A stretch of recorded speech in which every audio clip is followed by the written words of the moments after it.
Succession Live, le plus live de la télé.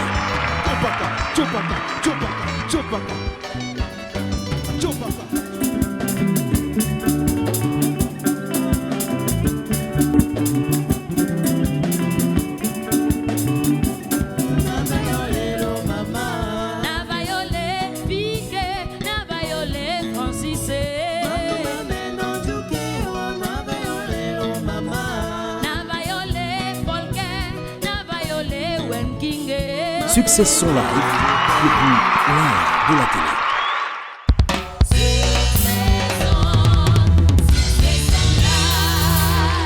télé. Union, travail, justice, devise du pays. Vert, jaune, bleu, couleur de la nation. Alors, sans tricher, solidarité, fraternité pour toutes nos sonorités et véritablement en toute franchise. Succession Live, aujourd'hui, c'est au village Oyenano, situé dans l'estuaire du Gabon, précisément au quartier Libandeng, dans le premier arrondissement de Libreville, la capitale, où nous reçoit un puriste de l'estuaire, en la personne de Jean Ondeno Rebieno, auteur, compositeur, interprète, notre fierté nationale et internationale. C'est le Maracas d'or, découverte RFI 81. Le premier. Quand je vous dis Mbolo Samba, bienvenue, j'ai dit de même au grand frère, au père, au grand-père, bref, à l'homme de culture, au grand homme, à cette grande âme qui n'a jusqu'ici produit que des hits, aucun n'avait tout au long de sa carrière. Dit Mbolo Samba. Mbolo Morina. Et bonjour à tous les téléspectateurs gabonais. Mai 78, le magazine People Podium, numéro 75, fait savoir que la chanson la plus écoutée au monde, c'est Mayoli. Qu'est-ce que ça fait, en qualité d'auteur, d'apprendre une telle nouvelle, alors qu'il n'y avait aucun itinéraire permettant d'avoir une telle carrière? Ben, ce sont les surprises de la nature, de la vie. Mayoli, c'est une chanson que j'ai écrite parmi tant d'autres, les toutes premières chansons. Parce que je dis toujours, la première chanson que j'ai eu à écrire dans ma vie d'auteur, Mbambi. Mais la première chanson que j'ai eu par laquelle on m'a fait connaître, le premier single que j'ai eu à sortir, c'est Ibolangana.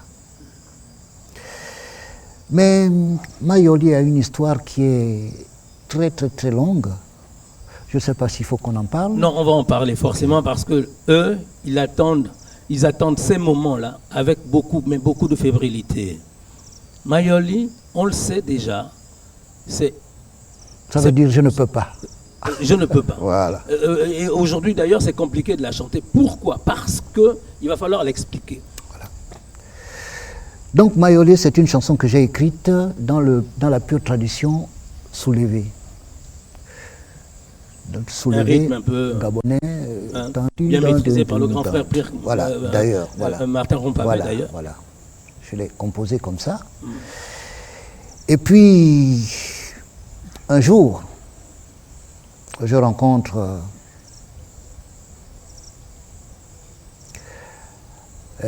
Alphonse Marie Toukas, qui était mon mentor, c'est-à-dire que je le rencontre de la façon suivante. Je suis en France en 1974. Et puis je fais la connaissance de monsieur Guy Menga, qui était un auteur, écrivain, un écrivain congolais qui travaillait à RFI, à Radio France Internationale. Je le rencontre par le biais de la cousine d'une de mes amies. Ça se passe à Sarcelles. Et puis, je le vois, j'ai amené ma guitare puisque je la baladais partout. Et puis justement, la cousine dit à M. Menga, dit, ah mais tiens Guy, j'ai l'ami de ma cousine qui chante et qui aimerait rencontrer quelqu'un pour le produire. Et M. Guy Menga de répondre, il dit, bon, il chante quoi? Mais il chante la musique de chez nous, la musique gabonaise. Ah, c'est un Gabonais, ok. Bon, moi je ne peux rien faire pour lui parce que moi je suis écrivain. S'il était écrivain, j'aurais pris sous mon aile pour essayer de le lancer. Mais en revanche, j'ai un ami, un compatriote, qui lui, je pense, sera intéressé par ce qu'il fait. Donc, je vais prendre rendez-vous avec ce dernier. Il viendra à Radio France Internationale, où on lui fera une audition. C'est comme ça que le rendez-vous est pris. Ce jour-là, j'étais entre la joie et la peur. Évidemment, comme pour tout débutant. Voilà, comme tout débutant. Content parce que j'avais une opportunité. Craintif parce que je ne savais pas qu'est-ce qui m'attendait. Mais je prends ma guitare, je pars à RFI. L'inconnu, évidemment. J'arrive, on m'a donné l'adresse avec les portes, parce que la porte, je suis arrivé, j'ai cogné. Ah, bonjour. J'ai trouvé M. Guy Menga qui était là. Il me dit, ah, bonjour Jean, je dis bonjour. Voilà, il appelle Alphonse Maritoukas. Il dit, bon, Alphonse, voilà, le jeune homme dont je te parlais est là. Alphonse vient, il me regarde, il me dit, tu chantes quoi? Je dis, mais je chante la musique de chez moi. Il dit, bon, écoute, il n'y a pas de souci, on va te faire une audition. Alors, ils partent dans la cabine, puisque c'était enregistré dans une cabine où vous, les animateurs, vous présentez vos émissions. Ce n'était pas dans un studio d'enregistrement. Allez, on met un agran en place. Il dit, allez, passe avec ta guitare de l'autre côté. De l'époque. Fais-nous écouter ce que tu chantes. Je me suis mis de l'autre côté avec ma guitare. Je commençais à gratter. Je chantais une chanson, je chantais une deuxième, je chantais une troisième, j'avais au moins une vingtaine de chansons, mais je ne pouvais pas les chanter toutes. On m'a dit, bon, chante-nous au moins 5 ou 6 chansons. J'en ai chanté 6. Au nombre de celles-là, il y avait Mayoli. Et au nombre de ces 6 chansons, 4 ont été choisies. Ebolangana, Ningo, Wulia et Mayoli. Elles ont été choisies. Ils m'ont dit, bon, d'accord, ce qu'on aime en toi, tu as un timbre vocal qui est particulier. Donc, moi, je vais te prendre sous mon aisselle, je vais te produire. Alphonse Maritoukas. C'est comme ça qu'il rentre en contact avec Guy Bréjean, avec Philippe, qui va plus tard devenir l'arrangeur de tes chansons. Chez qui j'ai appris beaucoup de choses, d'ailleurs. Notre rencontre a été très courte, mais le peu de temps que nous avons pensé ensemble, j'ai appris beaucoup de lui dans l'orchestration. Et donc, il va enregistrer. Donc, il va m'appeler, et on va travailler ensemble. Il me dit, chante, il joue le piano, je joue son piano, je chante. Non, arrête, recommence. Et puis, pendant que je suis en train de chanter, il écrit les partitions. Donc, je suis là, un peu émerveillé de voir cette alchimie. Comment ça se passe? Voilà. Le secret. Bon, il écrivait des partitions. Il écrivait les flûtes, comment la batterie doit jouer, comment est-ce que le bassiste doit intervenir, comment la guitare doit jouer. Mais tout cela, c'est écrit sur partition. Bon, évidemment, je ne savais pas lire les partitions, je ne savais pas qu'est-ce que ça voulait dire. Tout cela est écrit. Quelques semaines après, on m'appelle le soir, on me dit, bon Jean, on sait que vous les Africains, quand on dit c'est 7 heures, vous arrivez à 10 heures. Mais demain matin, à 8 heures, il faut que tu sois à Sismo Record pour l'enregistrement. Le studio où j'ai enregistré s'appelait Sismo Record, c'était dans le 15e arrondissement. Une opportunité comme celle-là ne se rate pas. Même si tu es un dormeur, je pense que ce jour-là, tu ne dormiras pas. Parce qu'effectivement, je n'ai pas dormi de la nuit. Et la nuit a été courte. Elle a été courte pour moi, Forcément. parce que chaque fois que je dormais, Forcément. je me levais pour savoir quelle heure il était. Parce qu'il fallait que je sois au rendez-vous. Et à l'heure indiquée, À l'heure indiquée, pile poil, j'étais là. et vous avez commencé le travail. Et j'arrive en plein hiver. Nous sommes au mois de novembre, décembre. Les dures réalités de la France. Hein. Oui. Rien à voir avec le cinéma. Non, non, non, rien à voir avec le cinéma. Et on rentre, on ouvre le studio, je m'installe. On est là, il s'entretient avec le gérant du studio. Il paye, il fait ce qu'il a à faire. Et puis, 15 minutes après, je vois 4 bonhommes qui arrivent, 4 Européens. Qui viennent avec... L'autre vient avec leurs instruments. Le guitariste, deux guitaristes, le bassiste, la compa, le batteur avec ses baguettes, celui qui jouait les flûtes et les sacs, c'était tout cela. Ils rentrent ensemble dans la cabine, ils s'entretiennent. Moi je suis là, je regarde derrière la vitre. Ils se parlent, ils se parlent, ils se parlent, ils distribuent les partitions. Je suis là, je dis bon, je vais voir un peu qu'est-ce qu'ils vont me jouer. Et les temps qui vont suivre, vous démarrez l'enregistrement. Et après avoir donné les partitions, ils ont commencé, bon, 1, 2, 3, 4, boum, boum, c'est parti. Ils chantent, ils jouent, et Bolangana. Mais une chanson, lorsque tu l'as créée, tu es un jeune auteur-compositeur, je dis toujours, la musique, c'est comme une femme nue. Elle est nue. Elle devient plus belle lorsqu'elle est vêtue. Et mes chansons étaient nues parce qu'il y avait une voix et une guitare. Bon, maintenant, on leur trouve des habits, des parures, c'est-à-dire des flûtes, des guitares, des batteries et tout ceci. Donc, les chansons changent systématiquement. Le tempo change et je me dis, est-ce que je vais pouvoir chanter ces chansons-là maintenant telles qu'elles sont? C'est une première expérience. Ça n'a rien à voir avec la première expérience qui est celle de la maison de la radio, où je chantais avec ma guitare uniquement. Là, je suis dans un studio d'enregistrement. Et ils jouent une chanson, ils jouent la deuxième, ils jouent la troisième, mais la fatale, c'est quand ils m'ont joué Mayolier. Alors là, je me suis mis à pleurer. J'ai dit, ce n'est pas comme ça ma chanson, je ne l'ai pas conçue comme ça. Complètement dénaturée. Elle avait complètement été dénaturée. Je me suis mis à pleurer. J'ai dit, ce n'est pas comme ça. Ce n'est pas comme ça que j'ai conçu ma chanson. Mais je n'avais rien à dire, puisque... On dépensait tout pour toi. On dépensait tout pour moi. Le producteur voyait son pognon. Son rendu. C'était l'aspect commercial. Et puis il y avait la tendance disco à l'époque. En ce moment-là, c'est la venue du disco. On est dans les années 80, 81, 82. Alors, qu'est-ce qui se passe? Non, c'était bien avant. J'étais dans les années, on est dans les années 76, 77. Le disco était déjà là. Alors, je pleure, je me mets à pleurer, je suis dans tous mes états. Mais, bon, lui, il s'en fout, hein, il me dit, vous n'avez qu'à pleurer.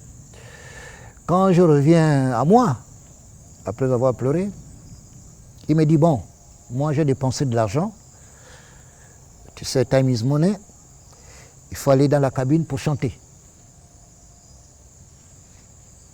Je m'exécute, on me met le masque, je me mets le masque aux oreilles. Ouais, un sacré casque d'une certaine époque. 1, 2, 3, 4, c'est parti. La musique m'envahit, elle me happe. Et toi, tu te laisses emporter. Donc, je ne chante pas, je crie. Oui. Il me laisse chanter. Hein. Je chante comme je peux. Et quand j'ai fini de chanter, il me dit, bon, maintenant, chante. On estime que tu chauffais ta voix. Maintenant, il faut chanter. Mais Maureen, je te dis que j'ai chanté en pleurant. C'est peut-être ça la macrobie de la réussite de cette musique. C'est pour cela, bon, je me dis, hein, aujourd'hui avec du recul, c'est pour cela des chansons telles que Oulia, il y a une certaine sensibilité parce que je l'ai chanté dans un état de désespoir absolu. Ouais, tout l'esprit était là aussi, la force certainement de cette musique-là. Je chantais avec la hargne. On le sent bien, on l'a entendu. Voilà. Ça a été dit. Maintenant, le résultat aujourd'hui. Bon, maintenant. Une des chansons les plus écoutées de cette chanson Mayoli. Ouais. Qui veut dire, on rappelle, je ne peux pas. Mais tu l'avais. Est-ce que déjà le destin de cette chanson, selon toi, dans ton interprétation, n'avait déjà pas été scellé à ce moment? Je n'en sais rien, je ne peux rien te dire. Le succès qu'il t'accorde aujourd'hui. Et je ne m'attendais pas à un succès tel que celui-là. Non, aujourd'hui, avec le recul. Parce qu'aujourd'hui, lorsque l'on consulte les plateformes le streaming de la musique d'Ondeno. Et là encore, tout à l'heure, je le voyais avec mon fils qui est en France. Mais tu ne peux pas t'imaginer la façon dont cette chanson est chantée à travers le monde. Elle est jouée à travers le monde. Mayoli, c'est la chanson la plus écoutée d'Ondeno Ribiero. Grande performance à saluer. C'est une chanson que je n'ai jamais portée dans mon cœur. Mais c'est celle qui, certainement, me fait honneur à l'international. C'est parfois comme ça que ça se passe. C'est comme ça les choses de la vie. Ça a été comme ça avec Eyogazalogu de Makaya Madingo, qui n'était pas du tout apprécié, qu'on prenait juste pour combler un album. Et ça donnait le succès. Et c'est toujours des chansons comme ça. Ça a été un peu avec le défunt Mano Dibango Sol Makossa. Par exemple. Voilà. Alors, allons-y parler, parce que tout est exceptionnel chez toi. Ah bon? Très sincèrement. Et ça nous donne envie de savoir qui étaient tes parents. Que faisaient-ils? Parce qu'on te connaît désormais orphelin de père et de mère. Et d'ailleurs, tu es orphelin dès ta première année de naissance, parce que papa s'en va très tôt. Non, je ne suis pas orphelin de ma première année. C'est que moi, je suis né à Libreville. Je suis dans mon village ici. Très bien. Je suis né de Libreville, je suis né à Libreville.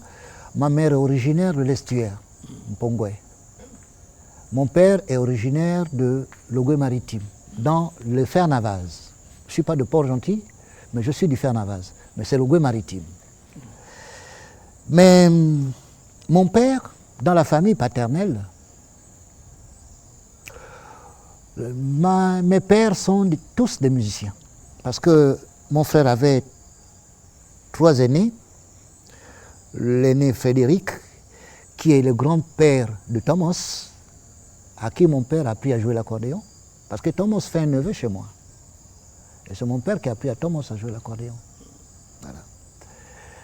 Donc, le grand-père, le grand frère, le père, c'est mon père, tonton Frédéric, papa Frédéric, parce que nous, on ne connaît pas les tontons. Frédéric était un grand chrétien devant l'Éternel, mais jouait de l'accordéon. On sait, comme Martin Rompavet, que tu aimes bien d'ailleurs, voilà. Tu es issu d'une famille de musicos. Son grand-père, son grand frère qui vient après lui, Onanga Ferdinand, accordéoniste. Le Benjamin, qui est mon père, accordéoniste et musicien polyvalent. C'est-à-dire que mon père jouait de tout. Donc la lignée de tes papas, c'est des musiciens. La personne pour qui je porte le nom, lui, c'était un grand chantre. Bon, on peut appeler ça chantre, parce que c'était un grand danseur et chanteur dans les trucs traditionnels. Donc je suis un peu né dans ce monde de musiciens. Tu n'arrives pas par hasard dans le milieu. Non, je ne suis pas tombé comme un cheveu dans la soupe. Le côté maternel ne connaît pas de musicien. Bon, vous connaissez ma mère, qui a été une femme assez vaillante, puisqu'elle a animé pendant de longues années. Elle a été l'animatrice principale du groupe Arongo. Donc, elle chantait. Quand on arrive à tout ça, lorsqu'on a écouté tout cela, une idée nous vient, c'est de t'entendre t'écouter fredonner, parce que depuis le début, on ne t'a pas écouté. Et là, assis, chacun dans son canapé, pourrait entendre Bambi, qui, à notre avis, résume tout ce que nous venons de dire. Ta naissance, ton histoire à partir de la musique, tes parents, Bambi serait la chanson qui viendrait, parce que celle-ci parle d'un orphelin. Nous, on sait que tu as été élevé par, d'abord jusqu'à quelque chose de 14, 15 ans par là, mais vraiment loin de ta mère. Je suis parti de Libreville, j'avais 1 an. Parce que lorsque mon père et ma mère se séparent, moi j'ai 1 an. Et mon père me prend avec moi, il m'emmène à Port-Gentil, où je reste de l'âge de 1 an jusqu'à 14 ans. Je vécu à Port-Gentil. Bambi, C'est là-bas où j'ai été imprégné par... je me suis imprégné de beaucoup de choses. notamment la dure réalité d'un enfant loin de sa maman. Voilà. Toujours un peu accusé de ci, de ça par la femme à son papa. Et bon, je ne voudrais pas incriminer les unes et les autres. Non, ça a été une formation. Mais je le prends aujourd'hui comme une formation. Très bien. Bien qu'il y ait eu parfois et souvent des différences entre nous qu'elle faisait entre nous les enfants. C'est-à-dire que, bon, ces enfants avaient droit à certaines choses que moi, je ne pouvais pas voir. Et non, c'est des choses, c'est douloureux à écouter. Tu as exprimé tout ça en chanson. Et lorsque je commence à écrire, lorsque je commence l'écriture musicale, la première chanson qui sort de mes entrailles, c'est Bambi. C'est elle qu'on veut écouter maintenant. Bambi, c'est cette histoire de cet enfant qui est orphelin. Mais la seule différence, c'est que moi, je n'étais pas orphelin, j'étais seulement éloigné de ma maman. Et mon père n'était pas toujours présent. Parce que moi, je suis un enfant, je me suis baladé entre les mains des grands-mères. Ma grand-mère m'a élevé. Et après, je suis allé entre les mains de ma tante. Et après, je suis allé... Bon, j'ai été élevé par des femmes. Tu es un enfant de la famille. Voilà. Donc, est-ce que maintenant, oui, pour le plaisir des téléspectateurs qui tiennent absolument à voir cette gratte entre les mains de son propriétaire, pourrait s'offrir le plaisir de te voir interpréter ce titre qui a fait de toi l'un des plus grands auteurs, compositeurs et interprètes de son histoire. Bambi, dans Succession Live, avec le grand frère, le père, le grand-père, Ondeno Rebieno, comme à la première écriture, c'était une guitare sèche, comme aujourd'hui. Un plaisir de plus grand. Une chanson qui a été écrite en 1974. On l'écoute maintenant et on se délecte. La toute première.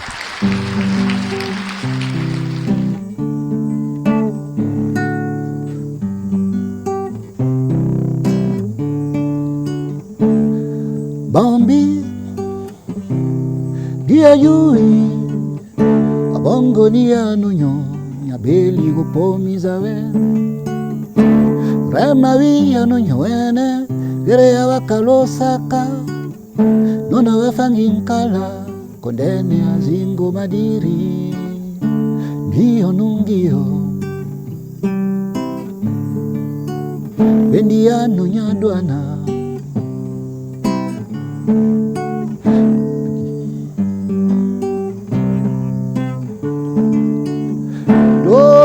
ndege meno bambinganye da da da da da da da da da da da da da da da da da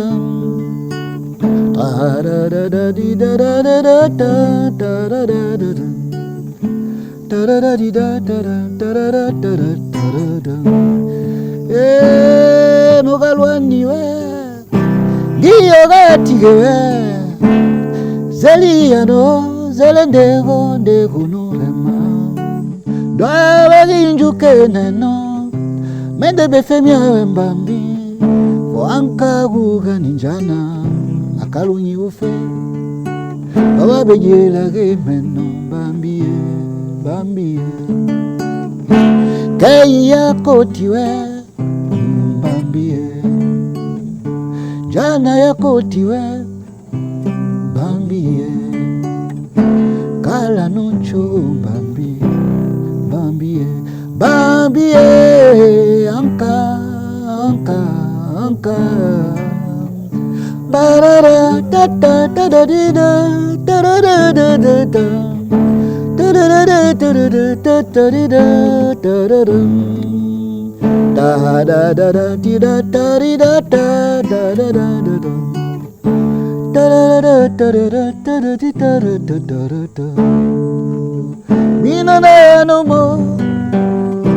Bambie, kaya kotiwe, Bambie,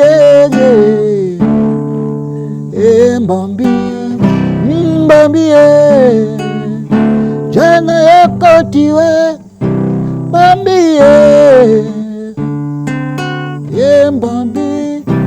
Bambie, binana ya no makeli onungia, Bambie, Bambie,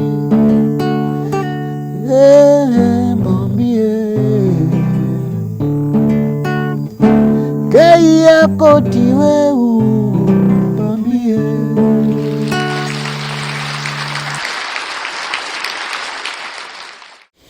Comme au premier jour, aux premières notes, cet enfant qui avait commencé par jouer le cadeau de son papa, un saxophone, c'était ça. Mon tout premier cadeau, oui. Ouais, tout premier cadeau de papa. C'est papa qui m'offre un saxophone. Bien. Bon, il faut avouer qu'à cet âge-là, je ne connaissais pas trop quoi faire d'un saxophone. Je soufflais. Et en tout cas, ça faisait même pas partie du tout de tes rêves. Mais ceci arrive. Mais tu apprends. Et tu apprends également, non seulement à jouer l'instrument, mais également tu vas à l'école. Et un peu plus grand, on laisse passer les moments difficiles de l'orphelin Bambi. Plutôt, on va se retrouver du côté du cours Rambourin, à l'époque, établissement privé. Ouais, nous étions, cours Rambourin, toujours existant. Nous étions les premiers élèves du cours Rambourin. Du côté de Mbataveya, ouais. Quartier de Libreville. Et là-bas, avec beaucoup de mes collègues nous avons fait la 6e, la 5e, la 4e, et je passais mon temps à chanter, j'interprétais des chansons. Donc j'étais connu là-bas comme le chanteur de l'école. Plus tard, maman veut absolument que tu réussisses ta vie et la musique n'a rien à voir. Non. Elle t'envoie au pays des Blancs. Oui, bien sûr. Et tu y vas. En 74, oui, je pars. Là-bas, tu voudrais être juriste. Les choses se passent comme elles se passent. Tu finis par avoir un petit job. J'arrive d'abord à Tours. C'est parce que Tours, c'est là-bas où je descends. Et l'année d'après, je monte sur Paris. Ouais. Et avec l'intention d'aller m'installer, poursuivre mes études à Lille. Mais confronté au problème de moyens, la dure réalité de Paris, il me faut trouver un petit job avec lequel je pouvais vivre. Parce que, et tu le trouves. Et tu le trouves en tout cas. Je le trouve parce que j'ai eu beaucoup de chance. J'ai écrit dans un journal parisien. Que tu cherchais un emploi. Je cherchais, jeune Africain, cherche un emploi. Et puis bon, et on le lendemain, j'ai reçu un coup de fil me demandant de me rendre dans le 14e arrondissement. Et tu arrives. Et quand j'arrive là-bas, c'est un cabinet juridique d'un franco-algérien qui me dit, bon voilà, vous allez être là pour recevoir les clients et tout. Bon, et c'est de là-bas, en principe, que commence réellement l'écriture musicale. Exactement. Pourquoi? Parce que tu as des us innocents. Il y a des heures, parfois, il n'y a pas du tout de clients. Il n'y a personne, il n'est jamais là. Donc, pour t'occuper, tu écris des chansons. Pour m'occuper, j'écris des textes. J'écris des textes, mais je ne joue pas encore de la guitare. Hein. Effectivement, tu ne joues pas. Je ne joue pas encore de la guitare. Et il se trouve que... Puis, bon, et tu as l'intention, en écrivant, non pas de chanter tes chansons. Non. Tu as plutôt l'intention de les faire chanter entendre, et faire écouter, voilà. Et faire chanter par d'autres. Voilà, notamment Pierre Claver Akenenge. Je n'avais pas la prétention de chanter, je ne me voyais pas capable de monter dans un podium. Ouais, sur une scène, devant un public. Sur une scène et interpréter une chanson. Parce que timide, il faut le dire. Timide, hein. Voilà. Bon. Mais pourtant, tu chantais un peu à l'école. Donc, je chantais à l'école, mais maintenant, pour moi, je n'avais pas de visée plus... Au-delà de cela, en tout cas, faire carrière, ça n'avait rien à voir avec ton histoire. Donc, finalement, tu réussis à écrire ces chansons à tes moments de liberté, et puis tu te dis, il y en a suffisamment, tu vas les présenter à quelqu'un qui sait s'y faire. Qui veut les chanter, je voudrais les faire chanter. Oui, à Pierre Claver Akenenge. Alors raconte-nous l'histoire avec Pierre. J'appelle, je prends rendez-vous avec Pierre. À l'époque, il était à Maison Alfort. Je prends rendez-vous avec lui. Pour moi, c'était une fierté de rencontrer cette icône-là. J'ai dit, je vais voir quand même, parce que nous tous, nous jurions que par lui. Évidemment, forcément. Parce que c'était l'aîné des aînés. Voilà, c'était lui pratiquement, on s'identifiait à lui musicalement. Je disais, bon, ça c'est une opportunité qui m'est donnée, bon, je vais lui présenter mes chansons pour qu'au moins il les interprète. Bon, mais j'avais même l'intention de les lui donner. Parce que, bon, moi, il chante et puis... Voilà quoi.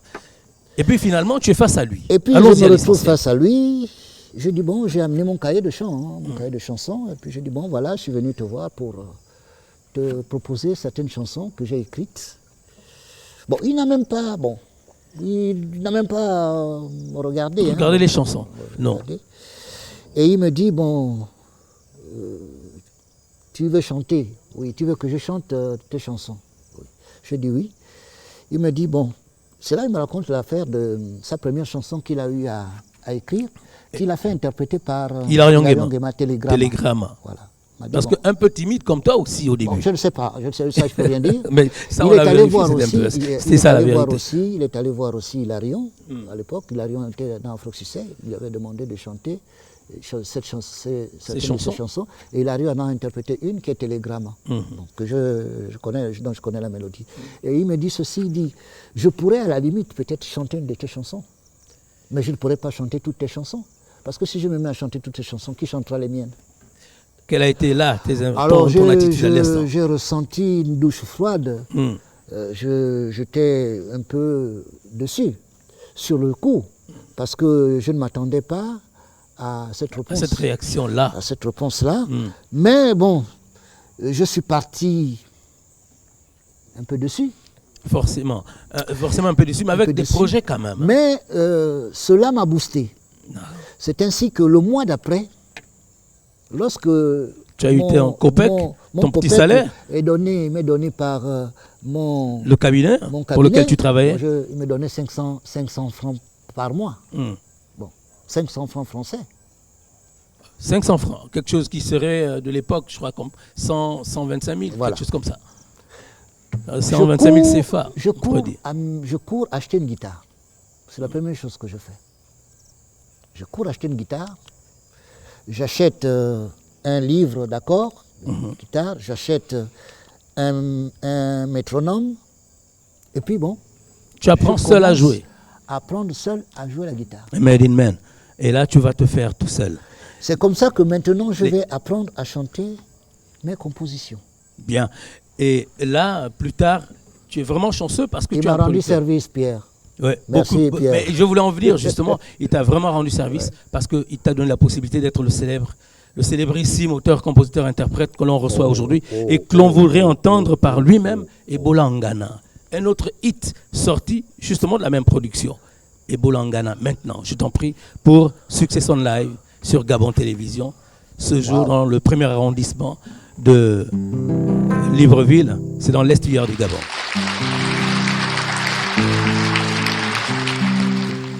Merejano noma, miene bolangana, unagana mia, zatanongwambani. Bigeja nine ni miekewa, kewa negombe, ajena mene, miene bolangana.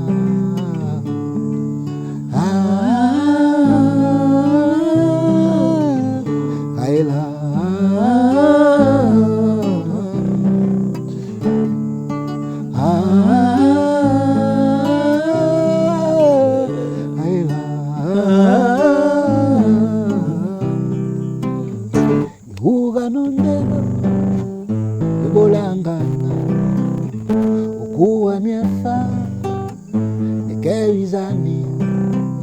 Anede na mien, lenani mani. Etonde nkende no mende, nyene bolangana.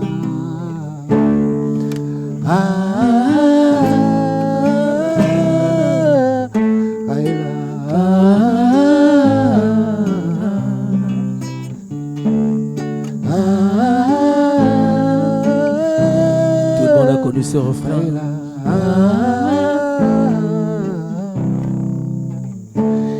Njajili Kalombi mami madewi Yana mene gemenoza mizinkende Dego rigazelia bambaluoma Dego rigazelia miakemaluoma gabe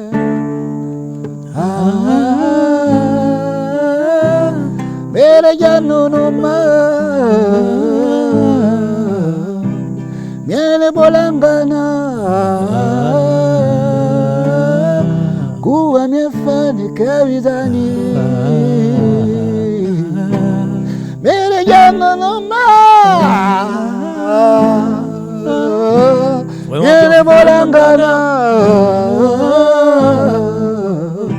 Kuwa miefane kawidani Miene bolangana Comme ce soir au coin du feu, on se donne envie vraiment de se faire plaisir. Un des nombreux hits produits dans les années 70, 80 pour Et Bolangana, c'est la première chanson que j'ai eu à sortir. Le premier vinyle. Et le verso de Bolangana, c'est là où il y a Mayoli, justement. que tu refuses de chanter. Ta première guitare, c'est le fait d'avoir été voir Pierre Clavera Kenenge et lui dire, grand frère, j'ai conçu ces titres pour que toi, tu te fasses plaisir. S'il avait accepté, c'est lui qui chanterait ces chansons aujourd'hui. Ta première production, c'est, on le sait, justement ces chansons-là que tu écrivais là, dans ce cabinet qui t'avait reçu et par lequel tu as pu t'offrir ta première guitare. Yeah. Ton premier succès, c'est encore là, c'est Bambi. C'est à cet endroit-là que tout cela a été conçu. Toujours. Aujourd'hui, je me ferais un plaisir d'aller visiter cet endroit encore si je pars encore en France pour voir ce cabinet-là. Parce que il a été l'origine de beaucoup de mes créations. On aura l'occasion d'en parler. Alors, désormais, la chanson est sortie, tu es rentré au pays, l'album marche, tu as eu un producteur, tout est fait. Et un jour, tu apprends que tu es le champion des champions. Découverte RFI, première édition. Bambi est retenu et tu es le Maracas d'or. Tu es l'heureux gagnant, tu es le lauréat. À ce moment, dis-nous succinctement, comment est-ce que tu vis l'instant? D'abord, ça se passe comment? Qui te donne la nouvelle? Comment est-ce que... Rapidement, s'il te plaît. Lorsque je rentre en 1976, ma mère me dit, bon, tu viens passer des vacances, et quand je pars, ce n'est plus pour repartir. Hein. Elle fait un veto, retient, mais c'est normal. Je suis là. Tu es resté longtemps à l'extérieur. Je suis dans la détresse et tout ça. Et puis, bon, je continue à écrire des chansons. Disons que je me suis renfermé dans l'écriture. J'en faisais de ça pratiquement mon passe-temps favori. Et puis, un jour, cet album, ces 4 titres, Bolangana, Oulia, Mayoli et puis Ningo, sont repris en vinyle à l'album, un album. Un album est fait de ces 4 titres. Bon, je ne suis pour courant de rien. Puisque mes producteurs et moi, nous n'avions pas souvent le contact. À l'époque, les communications n'étaient pas faciles, il faut le dire. Un jour, on m'appelle, le téléphone sonne à la maison, puisque maman avait quand même le téléphone en ce moment-là. Et on me dit, c'est M. Ondenon? J'ai dit oui. Bon, nous sommes ici, c'est Radio France Internationale. Non, c'était pas Radio France Internationale. On m'appelle que je suis Maracas d'or. C'est Alphonse Marie Toukas qui m'appelle. Il dit, c'est le producteur qui t'appelle pour te dire que tu es Maracas d'or. Mais est-ce que tu sais qu'est-ce que c'est à cet instant qu'être Maracas d'or? Non, pas du tout. Il faut chercher un billet pour venir ici. On t'attend, c'est important. Il faut partir en France. On ne me dit pas que je suis encore lauréat découverte 81. D'accord. Mais on me dit je suis Maracas d'or. Donc je pars en France. Qui me paye le billet, c'est Jacques Adiaïno. Bonjour. Bonsoir. Il était directeur de la RTG. Merci pour ce geste qui nous grandit. C'est pour cela, la RTG, c'est une maison qui, nous avons ce qu'on appelle des hauts et des bas entre nous. Mais c'est un amour un amour. Là, il était question, c'est une question d'amour et de raison. là, il était question de république. Voilà. Et donc j'ai été France. d'abord au ministère de la Culture, demander un billet. On n'a pas pu me donner un billet, on dit qu'il n'y en avait pas. Ça commence à changer. Hein. Donc, je suis désolé, je vais à la RTG. Je ne sais pas qu'est-ce qui m'a même poussé à aller là-bas. Je pars à la RTG, je demande à voir le directeur de la RTG. Directeur général Aujourd'hui, je d'époque. me pose la question, qu'est-ce qui m'a poussé à aller là-bas? Le destin. Mais quand j'arrive, je demande à la secrétaire, je dis je vais rencontrer le directeur général. La secrétaire me fait asseoir. Quelque temps après, on m'appelle au bureau du directeur. Bonjour monsieur le directeur, oui, qu'est-ce que je peux faire pour vous monsieur Ndema? Je dis je viens vous voir parce que je suis appelé à Paris, je viens de recevoir le Maracas d'or. Et on veut que j'aille le toucher, l'amener et le recevoir, mais je n'ai pas de moyens pour pouvoir payer un billet d'avion. Il me dit, tu as été au ministère de la Culture? J'ai dit oui, j'ai été au ministère de la Culture. Ils ont dit qu'il n'y avait pas de possibilité de me trouver un billet. C'est comme ça que Jacques Adé me donne le billet qui m'a permis de partir d'ici pour aller... Pour la cérémonie de Maracas d'or. J'arrive aux Champs-Élysées, parce que ça se donnait aux Champs-Élysées. La soirée était pratiquement terminée, parce que dès que j'arrive, on m'attendait au pied de l'avion, on m'a pris, on m'a mis dans la voiture, j'arrive, voilà, Maracas d'or et tout et tout. Et c'est là-bas que je vais apprendre que je suis lauréat du grand concours de Couvercle 81. Donc, je suis vraiment... Vraiment, tu tombes des nues. Hein. Je tombe des nues, je n'en reviens pas. On m'appelle dans les médias, partout. Ben, je ne me reposais pratiquement plus. Il y a quelque chose qui marche sur toi, là. Nous sommes dans la nature, c'est vrai. Oui, évidemment. Donc, nous sommes au village. Donc, oui, avec tout ce que l'on sait, voilà. Avec tout ce que l'on sait, tu es pris en charge.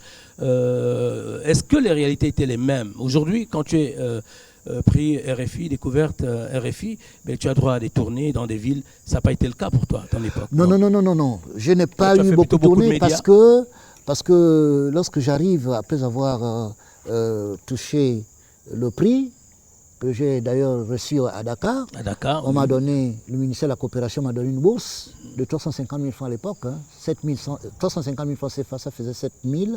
C'était le prix, hein, c'était le prix du grand lauréat. Et là, ça t'a permis de te perfectionner. Je suis allé dans une école de musique en France, payée par le ministère de la Coopération, qu'on appelait la Scola Cantorum. J'ai fait une année où j'ai appris le chant, j'ai appris le piano. En tout cas, tu as perfectionné ton art. Voilà. Maintenant, le quotidien, est-ce qu'il avait changé? Ah, bien sûr. Comment est-ce que c'était? Ça se passait comment avec les autres? Il avait changé. Ouais. Et puis, je n'avais pas la possibilité de faire des tournées puisque j'étais à l'école. D'accord. Mais un jour, je reçois un appel où on me dit je dois aller chanter, tu sais où? À l'UNESCO. Et là-bas, tu vas connaître vraiment, tu vas vivre une grande rencontre. Oui, je vais chanter à l'UNESCO. Je faisais la première partie de Francis Bébé. Le très grand Francis Bébé. Le monstre Francis Bébé. Qui lui-même t'avait invité. Voilà. Non, je ne sais pas s'il m'a invité, mais je faisais la première partie. Il a forcément donné son accord. Donc, je viens avec ma petite guitare, je chante mes petites chansons. Et c'est là-bas que je vois, pour la première fois, M. Jean Ping. Tu découvres que là, en face de toi, il est dans le public. Ça a été un moment agréable. Vous vous êtes mis un moment à côté comme deux Gabonais à l'étranger? Nous n'avons pas discuté. J'ai chanté ce que j'avais à chanter. Après avoir chanté, Francis Bébé a continué la soirée. D'accord. Bon, moi je suis parti. La vie avec les autres artistes au pays, puisque tu rentres, tu es plein, c'est vraiment l'euphorie. C'est le grand moment. C'était comment? Un peu vantard, toujours humble, timide? C'est quoi? Rapidement? Ça, c'est pas dans mes habitudes. Pourquoi? J'étais un artiste, j'ai sorti une chanson. Tu sais le même. Je suis quelqu'un... Je suis artiste, mais j'aime pas trop me retrouver dans la foule. Tu es très simple. Voilà. Ulia, Ivolonye Dendoe. Ulia, Ande the Penginoe. Wauitwe ine awebetenda gebebonwa weganongo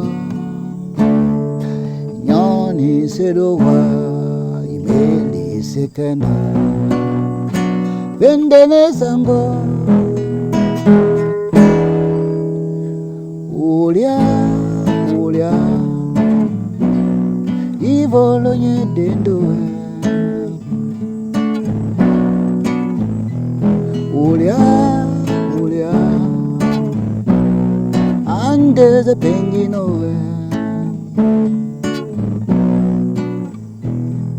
ulia tata ni mama were tenda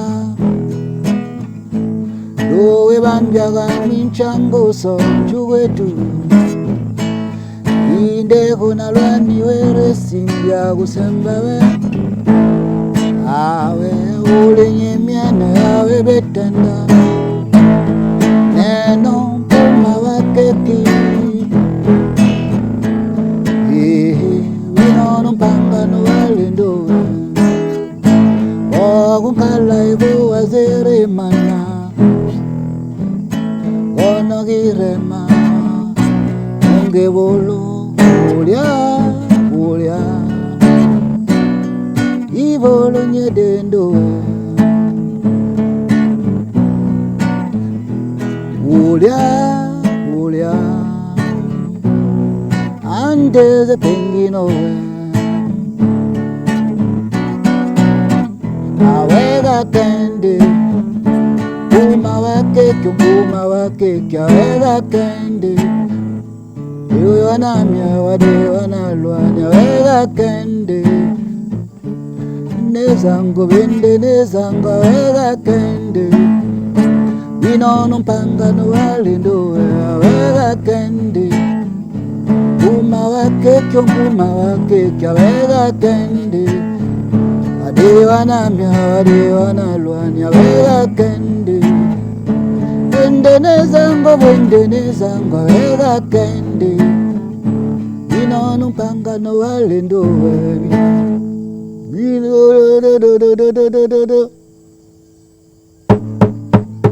awega kende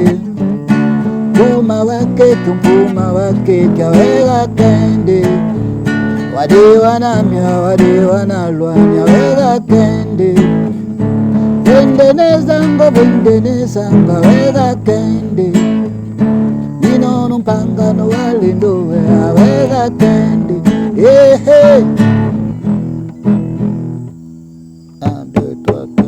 awega kende mpuma wake awega kende wade wanamya wade la fatigue awega kende mpuma wake awega kende wade wanalwanya awega kende bende nezango awega kende winono mpangano walendo le sourire de cet inconnu qui te soulage, cette main si douce qui te caresse le visage, cette pochette qui essuie tes larmes, cette voix qui te console et te dit que ce n'est pas la fin du monde.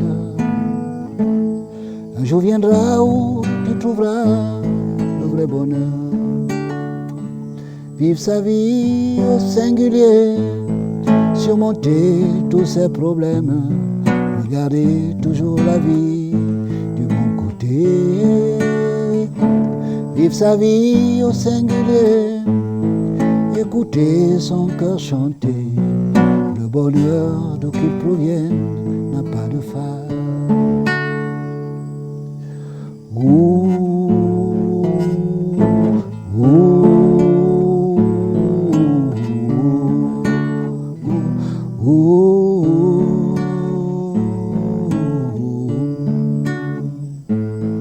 Le soleil brille avec toujours plein d'espérance.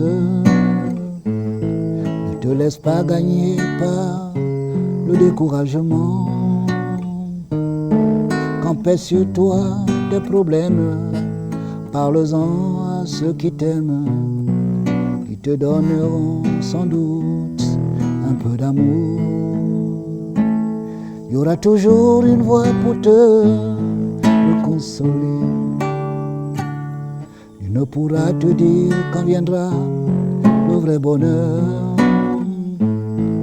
Nul ne sait ce que nous réserve au lendemain. Reconforte celui qui pleure, ne méprise pas l'orphelin, ne dis pas du mal d'autrui, ça m'est égal. Dans chaque coin de rue nous guette l'indifférence.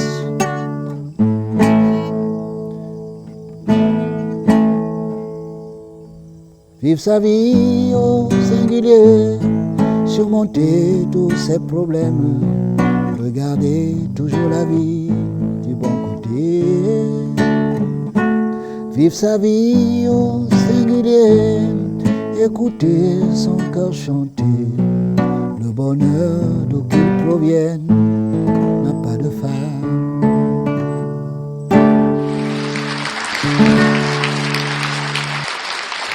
On a eu la substance même Voilà. de l'affaire. On a eu la substance. Alors, il y a également une autre réalité, c'est que tu as été en France, tu as été dans les écoles, tu as rencontré du monde, tu as de l'expérience, tu es rentré au pays. Alors tu sais qu'est-ce que c'est que, réellement, qu'est-ce que c'est qu'être un artiste. Et qu'est-ce que c'est qu'un artiste? Toi, tu décides, avec les idées qui sont les tiennes, celle d'être toujours dans le sens du rassemblement, de la fédération. Tu as cette idée de création d'une association, parce que les artistes, ce n'est pas ce qui manque au pays, mais un cadre dans lequel ils pourraient en apprendre davantage sur eux-mêmes et leur valorisation. Tu penses à l'association gabonaise des artistes musiciens, la gamme, AGAM. La gamme, et ça semble bien. La gamme, lorsque je rentre de France, j'ai une obsession qui est celle de créer une association pour défendre les intérêts des artistes. Et pour ce faire, j'avais mon beau-frère, qui était l'époux de ma petite sœur, qui était avocat, le maître Pellegrin. Je vais vers lui, j'ai dit, bon, je voudrais monter une association d'artistes musiciens. Que puis-je faire? Il me dit, bon, ce qu'il faut faire pour monter une association, d'abord, créer des statuts et des règlements intérieurs. Je dis, bon, mais je ne m'y connais pas.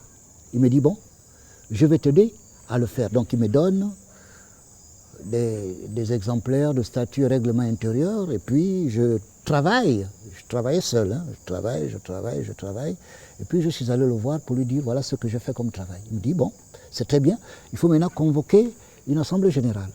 Cette assemblée générale a eu lieu à la Pairie. Quels étaient les noms il y avait, les quelques noms qui reviennent tout de suite? Il y avait Pierre Clavenzin, il y avait M. Cassa, les deux Cassa, d'ailleurs Cassa Bonaventure, et puis un autre Cassa qui travaille à l'OPT. On était au moins une vingtaine d'artistes. Et l'association va évoluer. Et l'association, elle va évoluer tant bien que mal. Oui, et plus tard, elle va s'appeler.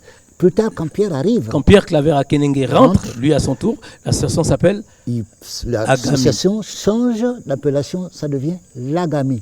L'association gabonaise des artistes, musiciens et interprètes. Voilà. Parce qu'il n'avait pas été intégré dans le premier volet. Absolument.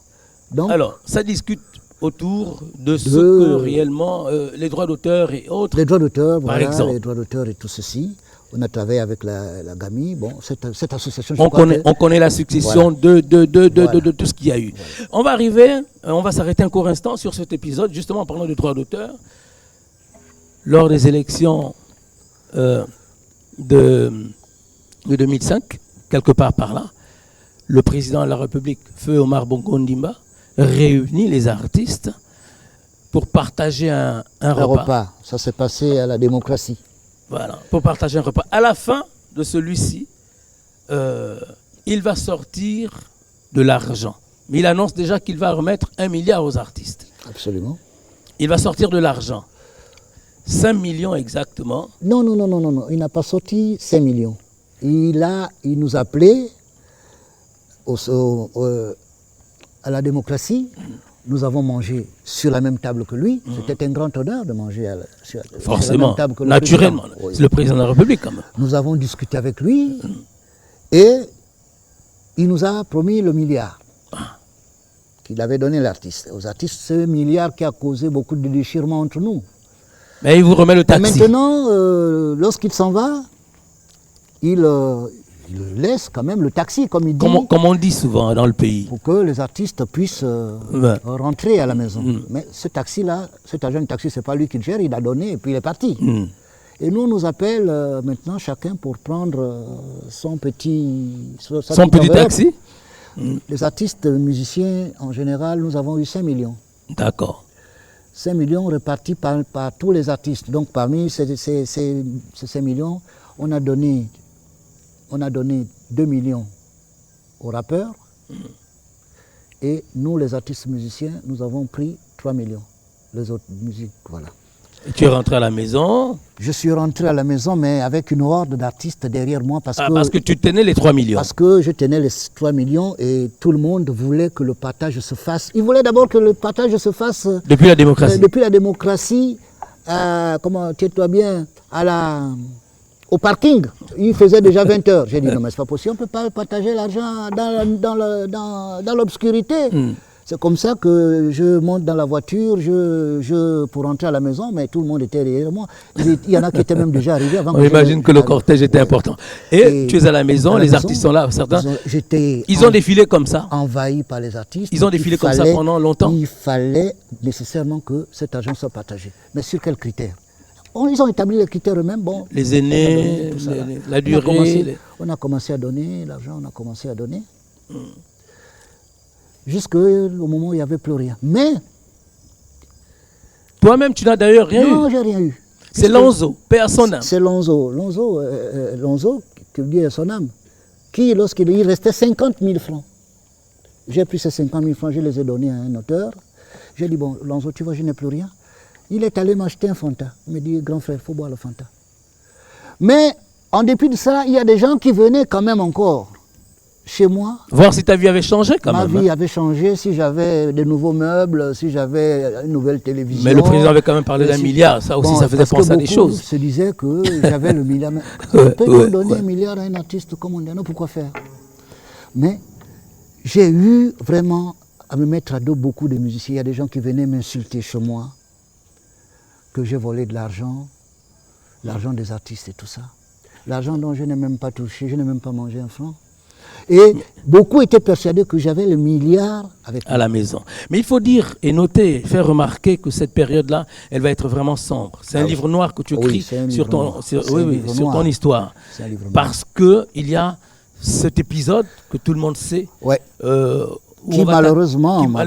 il va faire couler beaucoup d'encre. Beaucoup d'encre. Mais à bien voir les choses aujourd'hui, on va le rappeler succinctement, très rapidement, le grand frère Ondeno Rebeno, puriste, parce que élevé, comme on l'a dit tout au début, dans une famille de musicos, de connaisseurs, de vrais Africains, de Bantous, forcément connaît les rites de chez lui. Par conséquent, il est pratique. Cependant, malheureusement, il y en a qui sont, on peut se permettre de le dire aujourd'hui, un peu mal intentionnés. Lorsque je pars en 81, toucher mon prix et mon maracas, je suis déjà initié. Au Buti. Au Buti.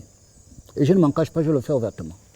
Donc, le Buti est venu me trouver, j'étais déjà musicien. Je n'ai pas attendu d'être dans le Buti pour être musicien. Ma première profession est auteur-compositeur. Le Buti est arrivé par la suite parce que je suis un être persécuté. J'ai été toujours persécuté. Et si je suis rentré au Buti, c'est à l'initiative de ma mère parce que cette dernière voulait me protéger du fait que j'étais un homme persécuté. Une maman est toujours protectrice. Donc, bon, évidemment, il y a eu une cabale, il y a eu une machination qui a été faite sur moi par rapport à ce que vous connaissez. Oui. Parce qu'il y a même des journaux qui sont sortis avant que je ne parte en prison, disant que j'étais déjà... On m'a attrapé avec les ossements humains. Ah. Les journaux sont là. Les journaux sont là. Attention, on va le récupérer, on ne va pas jeter le répertoire. Attention. C'est là. Ça, c'est un épisode... Tu sais, on ne m'a jamais donné l'occasion de parler de cela. Mais je crois qu'il est important quand même que je puisse le souligner. Il y avait des choses qui pour étaient sur le cœur, pour comme faire on dit. comprendre aux gens que je n'ai pas eu besoin de cela pour être ce que je Pour suis. être, Et l'homme qui a d'ailleurs, réussi partout. vous allez remarquer que j'ai écrit une chanson qui a pour titre Amen Onongo. Et c'est comme une prémonition. Dans cette chanson que j'ai écrite, qui est Amen Onongo, je parle un peu de cet aspect des choses. Ou parce que les gens, tu vas trimer toute ton existence pour réussir, mais lorsque tu réussis, tu parviens à atteindre le plafond, il y a des gens qui disent non, c'est pas normal ce qu'il a fait, il a dû certainement trafiquer, il a dû certainement sacrifier quelqu'un. Alors qu'en réalité, moi je passe mon temps à travailler. Je suis un créateur, je suis dans la musique, je vis dans ça, et tu es venu hier me trouver, j'étais en studio en train de travailler. Donc j'ai pas besoin de ça pour faire ce que j'ai. Je suis quelqu'un, je suis, comment dirais-je, fertile. Fécond. Je suis fécond. Donc, j'écris. Tout à l'heure, tu es venu à la maison, tu m'as trouvé, j'étais en train de créer. Sur place, j'étais en train de créer une nouvelle chanson. Parce qu'une inspiration m'est arrivée sur place. J'ai dit, j'ai une nouvelle inspiration, je travaille. Et c'est comme ça. Il m'arrive dans la journée, je peux écrire 2 chansons ou 3. Oui, tu as tellement donné. Parce que j'ai beaucoup de choses à dire. Oui, désormais, et je ne sais pas, encore davantage. Dieu merci, je ne sais pas si j'aurai la possibilité de toutes les chanter ces chansons. Et j'ai un regret. J'ai un regret, c'est parce que de tous mes enfants, aucun ne fait ce métier. Bon, peut-être que ça viendra. Ça viendra, voilà. Peut-être. On dit pour Jésus qu'il est descendu aux enfers. Alors il fallait là-bas aller initier quelques-uns. Ça a été quoi l'expérience? Succinctement, nous dire. Ça a été quoi l'expérience de la prison pour Ondeno, alors que désormais on va dire pareillement qu'il descend aux enfers. L'échange, l'expérience, elle t'a enrichi, forcément. La prison, pour moi, je l'ai considérée comme une autre initiation. Il y en a qui avaient certainement besoin de toi là-bas aussi. Parce que là-bas, j'ai appris beaucoup de choses, j'ai eu beaucoup de révélations. Bien. Et c'est pour cela que je dis, ma prison m'a été positive.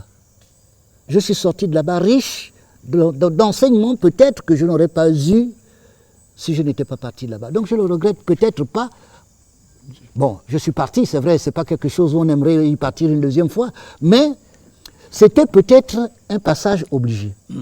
Parce que de là-bas, j'ai eu beaucoup de choses qui aujourd'hui me permettent d'être une autre personne. J'ai eu des enseignements philosophiques, j'ai eu des enseignements dans tous les domaines. Bon, on dit que rien de ce qui nous arrive ne nous arrive par hasard, mais certainement par nécessité absolument. Là, un titre nous vient, c'est Oulia. Oulia appartient à cette catégorie de création. Mais Oulia, c'est Ondeno. Ne pas chanter Oulia, ne pas nous interpréter Oulia, c'est comme un crime de lèse-majesté. Oulia, c'est, disons, une chanson qui... Et là encore, j'ai un problème de transposition parce que... Ça fait tellement longtemps. Il faut le rappeler aux uns et aux autres, après l'épisode de la prison, le grand frère a dû rester une dizaine d'années carrément je suis resté, sans chanter. Je suis resté presque 10 ans sans chanter, sans jouer de la guitare. Ouais. Sans chanter, parce que, sincèrement, je voulais tout arrêter. Cette guitare lui a été offerte par une de tes filles. Ouais. Une de tes filleules. Une de mes filles spirituelles qui est venue m'offrir cette chanson. Et cette filleule, c'est elle qui a... L'actrice. L'actrice de qui? Qui? Feuilleton gabonais. Feuilleton gabonais. Est venue me donner cette guitare-là. Elle me dit, papa, je te donne cette guitare-là. J'ai dit, mais tu me la donnes? C'est celle-là, hein? C'est celle-là. Il a eu peur de toucher à la guitare des années durant. Tu me la donnes, pourquoi? Tu veux que je rechante? Il me dit, oui, papa, il faut que tu rechantes. Et ça s'est fait. J'ai dit, bon, je vais chanter pour toi. Mais je chantais pour elle. Maintenant, ce soir, tu chantes pour nous tous. Elle m'a donné la possibilité d'écrire le générique de Qui. Oui. Et puis, j'ai écrit beaucoup de chansons. Nous, on veut Oulia maintenant. Oulia, c'est nous ramener à ce que tu es réellement. Un porteur, un producteur de bonheur. Pour nous rendre tous heureux ce jour, ce soir, dans le premier arrondissement de Libreville. Oulia, Oulia,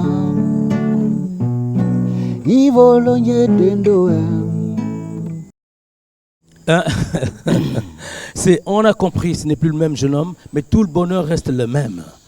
Tout le bonheur reste le même. Nous avons une maracas d'or. Désormais, notre musique voyage. Il y a quelques individualités qui font véritablement plaisir dans toutes les générations. Mais la musique gabonaise, c'est un constat, semble toujours quelque peu très peu compétitive sur le plan international. Ce serait quoi le problème? Jean Denon Rebeno, auteur, compositeur, Mais interprète international. Ça, c'est un avis qui est personnel. D'accord. Les problèmes sont certainement multiples. Et d'abord, du domaine des artistes que nous sommes. La musique gabonaise, on se plaint que la musique gabonaise ne sort pas. Si elle sort, mais sur le plan de la compétition par rapport au Makossa, au Ndambolo, Oui, aux Oblazo. Vous savez, on semble toujours distancé. C'est comme si les autres avaient une longueur d'avance. C'est quoi le problème? Oui, les autres ont une longueur d'avance toujours une longueur. Parce que la musique se fait avec de l'argent d'abord. Il faut beaucoup d'argent pour faire la musique. Ce métier, ça se fait, il faut de l'argent.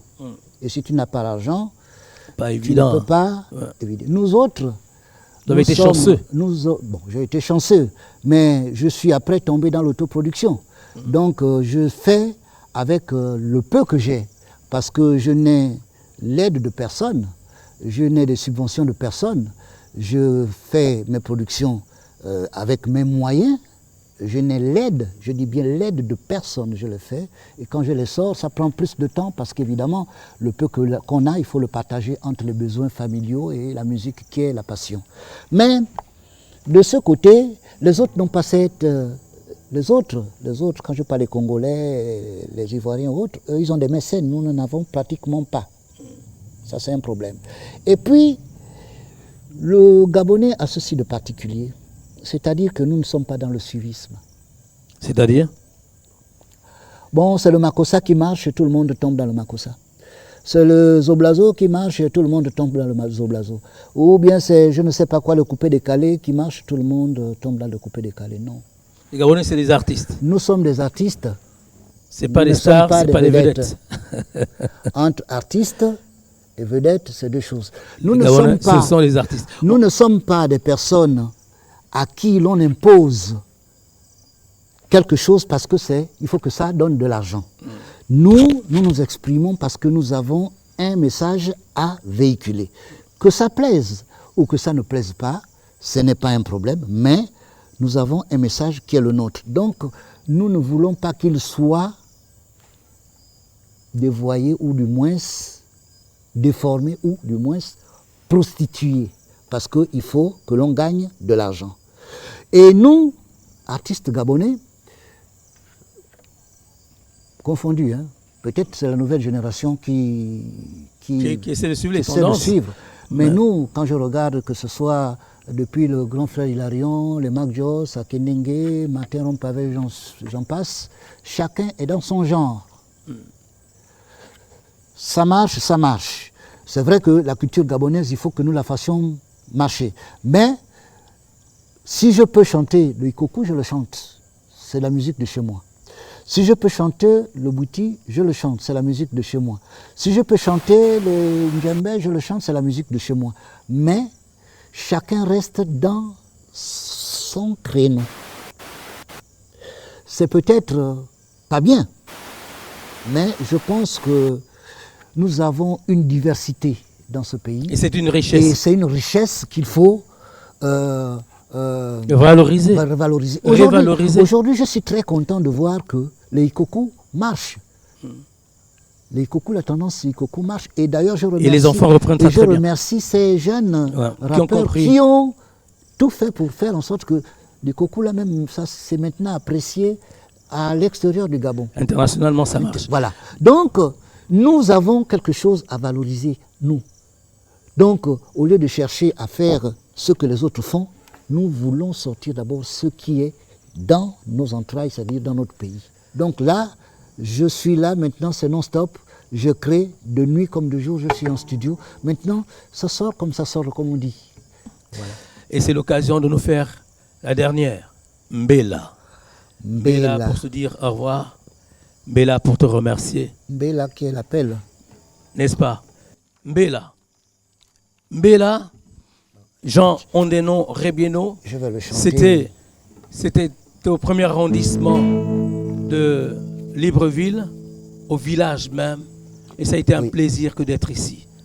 Mbela, l'appel, et nous on lui dit avec ceci, Avec passion et conviction, nous, on a posé les questions. Salut, bonsoir.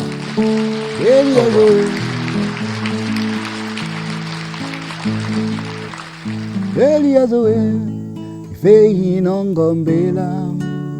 Beliazoe, bela yola tanu. Beliazoe, nchire inongonyazo. Udenge ngulu, itondo no yanga yanga. Beliazoe, ifei nongombela.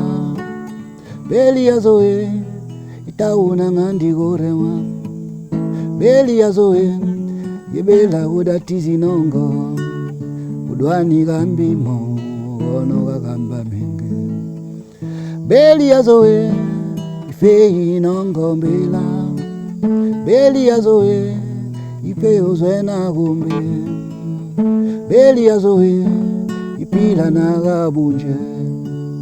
Iwonyanero, ono gabilokuwa.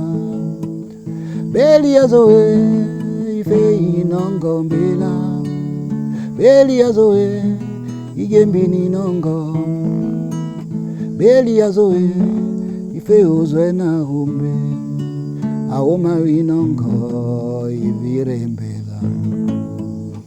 Beliazoe, bela inongo.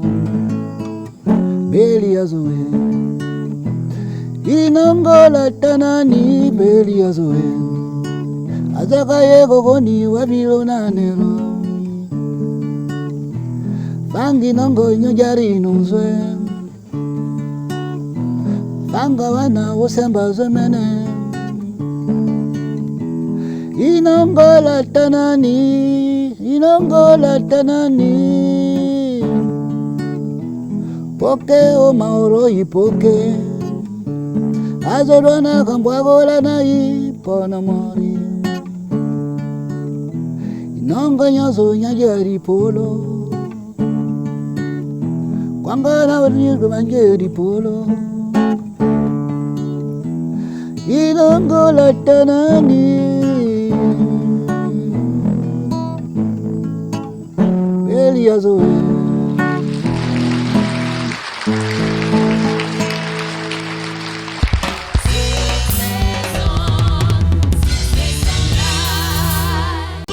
Succession Live, le plus live de la télé.